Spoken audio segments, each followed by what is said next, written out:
Hello ನಮಸ್ಕಾರ, ನೀವು ನೋಡ್ತಾ ಇದ್ದೀರಾ ನ್ಯೂಸ್ ಫಸ್ಟ್. ನಾನು ರಕ್ಷತ್ ಶೆಟ್ಟಿ. ಈಗ ಹೆಡ್ಲೈನ್ಸ್. ರೈತರಿಗೆ ಬರಗಾಲ ಬರಲಿ ಅನ್ನೋ ಆಸೆ ಇರುತ್ತೆ, ಸಾಲ ಮನ್ನಾ ಆಗತ್ತೆ ಅಂತ ಕಾಯ್ತಾರೆ. ಸಂಕಷ್ಟದ ಸಮಯದಲ್ಲಿ ಸಾಲ ಮನ್ನಾ ಸಾಧ್ಯ ಇಲ್ಲ. ಬರಗಾಲದ ಬಗ್ಗೆ ಲೇವಡಿ ಮಾಡಿ ಮಾತನಾಡಿದ ಸಚಿವ ಶಿವಾನಂದ ಪಾಟೀಲ್.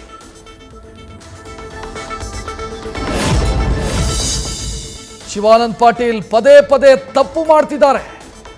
ಮೊದಲೇ ಸಚಿವರನ್ನ ಕರೆದು ಸಿಎಂ ಬುದ್ಧಿ ಹೇಳಬೇಕು. ಸಚಿವರಾಗಿ ಕೆಲಸ ಮಾಡೋದಕ್ಕೆ ಇಷ್ಟ ಇಲ್ಲದಿದ್ರೆ ರಾಜೀನಾಮೆ ಪಡೆಯಿರಿ. ಬಿಜೆಪಿ ರಾಜ್ಯಾಧ್ಯಕ್ಷ ಬಿವೈ ವಿಜಯೇಂದ್ರ ಆಕ್ರೋಶ.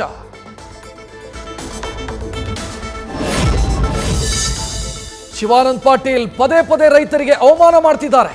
ಕ್ಯಾಬಿನೆಟ್ನಲ್ಲಿ ಇರಲು ಯೋಗ್ಯವಲ್ಲ, ಒಂದು ಕ್ಷಣವೂ ಇರಬಾರದು. ವಜಾಗೊಳಿಸಬೇಕು ಅಂತ ಮಾಜಿ ಡಿಸಿಎಂ ಅಶ್ವಥ್ ನಾರಾಯಣ ಆಗ್ರಹ.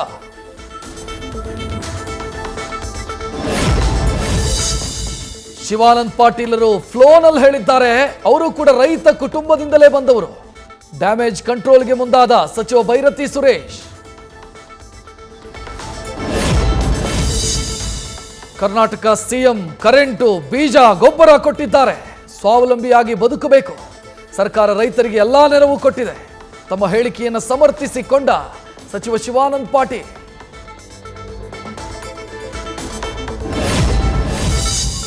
ರಾಜ್ಯದಲ್ಲಿ ದಿಢೀರ್ ತಾಪಮಾನದಲ್ಲಿ ಕುಸಿತ. ಫೆಬ್ರವರಿ ಮೊದಲ ವಾರದವರೆಗೂ ಚಳಿ ಹೆಚ್ಚಳವಾಗೋ ಸಾಧ್ಯತೆ.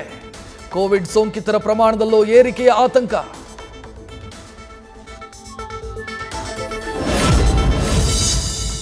ಡಿಸಿಎಂ ನಿವಾಸದ ಮೇಲೆ ವಿಪಕ್ಷ ನಾಯಕನ ಕಣ್ಣು. ಸರ್ಕಾರಿ ನಿವಾಸಕ್ಕಾಗಿ 2ನೇ ಪತ್ರ ಬರೆಯಲು ಆರ್ ಅಶೋಕ್ ತೀರ್ಮಾನ. ಡಿಕೆಶಿಗೆ ಅಲಾಟ್ ಆಗಿರೋ ಮನೆಗಾಗಿ ಸಾಮ್ರಾಟ್ ಸರ್ಕಸ್.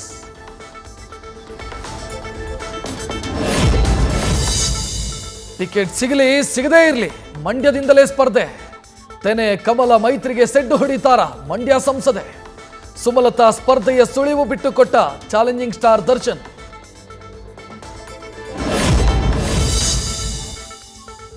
ಹಿಜಾಬ್ ವಿವಾದಕ್ಕೆ ತಾತ್ಕಾಲಿಕ ಬ್ರೇಕ್ ಹಾಕಲಿದೆ ಸರ್ಕಾರ. ಮುಂದಿನ ಶೈಕ್ಷಣಿಕ ವರ್ಷಕ್ಕೆ ಹಿಜಾಬ್ ನಿಷೇಧ ವಾಪಸ್ ಸಾಧ್ಯತೆ. ಲೋಕಸಭಾ ಚುನಾವಣೆ ಹಿನ್ನೆಲೆಯಲ್ಲಿ ಯೂ ಟರ್ನ್ ಹೊಡೆದ್ರ ಸಿಎಂ ಸಿದ್ದರಾಮಯ್ಯ. 2024ರ ಲೋಕಯುದ್ಧಕ್ಕೆ ಬಿಜೆಪಿಯಿಂದ ರಾಮಬಾಣ. ರಾಮ ಮಂದಿರ ಐತಿಹಾಸಗೊಳಿಸಲು ಬಿಜೆಪಿ ಪ್ಲಾನ್. ಡಿಸೆಂಬರ್ 30ಕ್ಕೆ ವಿಮಾನ ನಿಲ್ದಾಣ ಉದ್ಘಾಟನೆಯ ಬಳಿಕ ಮೋದಿ ರೋಡ್ ಶೋ.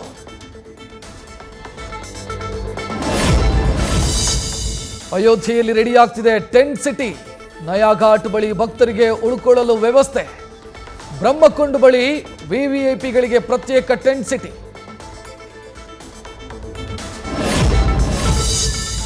ಜನವರಿ 22ರಂದು ಅಯೋಧ್ಯೆಯ ರಾಮ ಮಂದಿರ ಲೋಕಾರ್ಪಣೆ.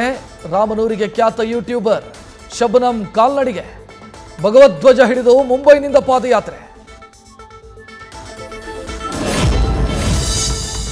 ದತ್ತ ಜಯಂತಿಯ ಬ್ಯಾನರ್ ಕಿತ್ತ ಕಿಡಿಗೇಡಿಗಳು.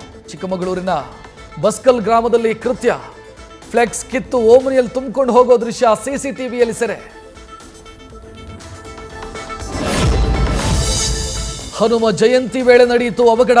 ಪೂಜೆ ಸಲ್ಲಿಸಿ ಹೇಮಾವತಿಗೆ ಇಳಿದಿದ್ದ 19 ವರ್ಷದ ಯುವತಿ ಆಕಸ್ಮಿಕವಾಗಿ ನೀರಲ್ಲಿ ಮುಳುಗಿ ಸಾವು. ಮೃತದೇಹಕ್ಕಾಗಿ ಶೋಧ ಕಾರ್ಯ.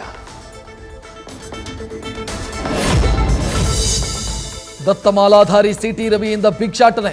ಚಿಕ್ಕಮಗಳೂರಿನ ನಾರಾಯಣಪುರದಲ್ಲಿ ಮನೆ ಮನೆಗೆ ತೆರಳಿ ಪಡಿ ಸಂಗ್ರಹ. 20ಕ್ಕೂ ಹೆಚ್ಚು ಮಾಲಾಧಾರಿಗಳ ಸಾಥ್.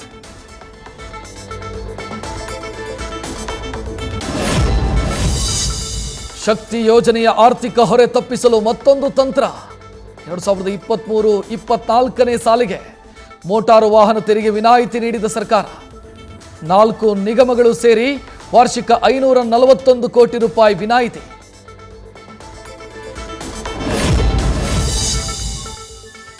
ಕ್ಲೀನ್ ಇದ್ದ ಮನೆ ಮುಂದೆ ಬಂದು ಕಸ ಸುರಿದ. ಗಲೀಜು ಮಾಡಿ ಮನೆಯಲ್ಲಿದ್ದ ಮಹಿಳೆಗೆ ನಿಂದಿಸಿದ. ಸಿಸಿಟಿವಿಯಲ್ಲಿ ಬಿಬಿಎಂಪಿಯ ಕಸ ಎತ್ತೋ ಸಿಬ್ಬಂದಿ ದರ್ಪ ಸೆರೆ. ಟ್ವೀಟ್ ಮಾಡಿ ಕ್ರಮಕ್ಕಾಗ್ರಹಿಸಿದ ಮಹಿಳೆ.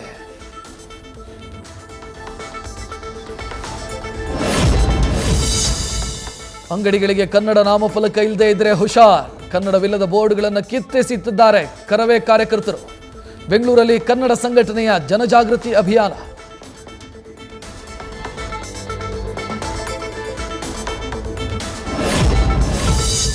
ಬೆಂಗಳೂರಲ್ಲಿ ಸಂಚಾರಿ ಪೊಲೀಸ್ ಸಿಬ್ಬಂದಿ ಜೊತೆ ಗಲಾಟೆ, ಕರ್ತವ್ಯಕ್ಕೆ ಅಡ್ಡಿಪಡಿಸಿದ ಆರೋಪದಲ್ಲಿ ಕೇಸ್.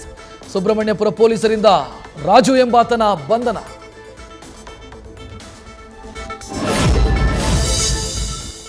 ನಾಡಿನೆಲ್ಲೆಡೆ ಕ್ರಿಸ್ಮಸ್ ಹಬ್ಬದ ಸಂಭ್ರಮ. ಶಿವಾಜಿನಗರದ ಸೈಂಟ್ ಬೆಸಿಲಿಕಾ ಚರ್ಚ್ ಸುತ್ತ ಹಬ್ಬದ ವಾತಾವರಣ. ಮಧ್ಯರಾತ್ರಿಯಿಂದಲೇ ಚರ್ಚ್ನಲ್ಲಿ ವಿಶೇಷ ಪ್ರಾರ್ಥನೆ. ನ್ಯೂಸ್ ಫಸ್ಟ್ ನಿರ್ಭೀತಿಯಿಂದ ನಿಮ್ಮ ಪರವಾಗಿ.